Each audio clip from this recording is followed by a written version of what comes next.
Where should I keep cash? I know I have this big expense coming up in 1 to 2 years, and I need to, save up cash for it. But how do I not just keep it in the bank, gain nearly nothing?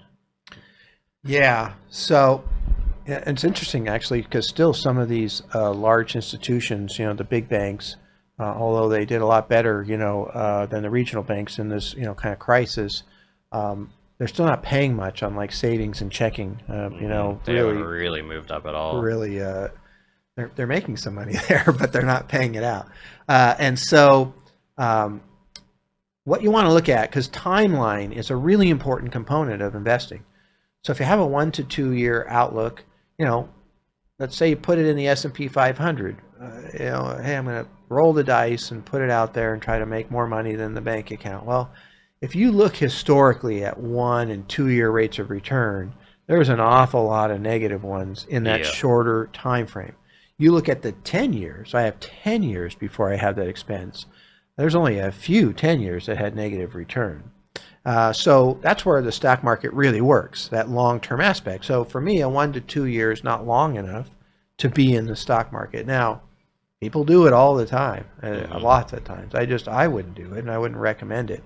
And so, what you really want to look for is things that have the capability of being essentially guaranteed. You have an expense, so to me, that's a guaranteed outflow, Yep.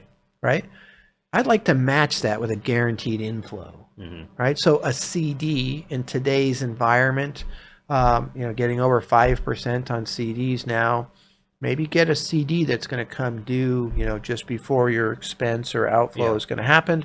You have a guaranteed inflow, especially if it's less than 250,000 per institution. So if you have a bigger expense than that, you might want to divide it up into different institutions. But it's FDIC insured, all those type of things. And so you can get, that expense, money in hand to pay it on a guaranteed basis. You can do that with different treasury bonds hmm and whatnot too. All those CDs are paying pretty decently compared to treasuries right now, and they're quite easy.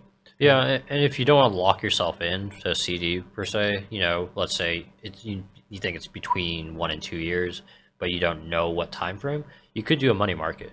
Yeah. Money markets also pay slightly less than a CD, but they're still pay more than your usual savings account, and you can still have that flexibility.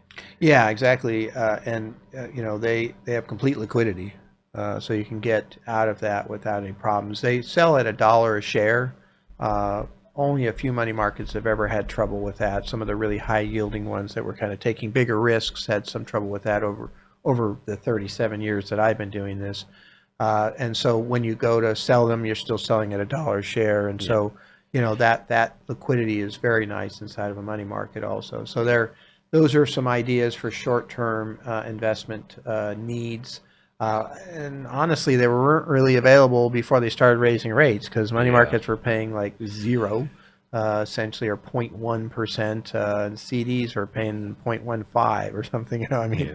so this is a new, invention, so to speak, with this higher interest rate environment. That there are some vehicles that can be used here, especially for those types of events. So yeah, it's good stuff.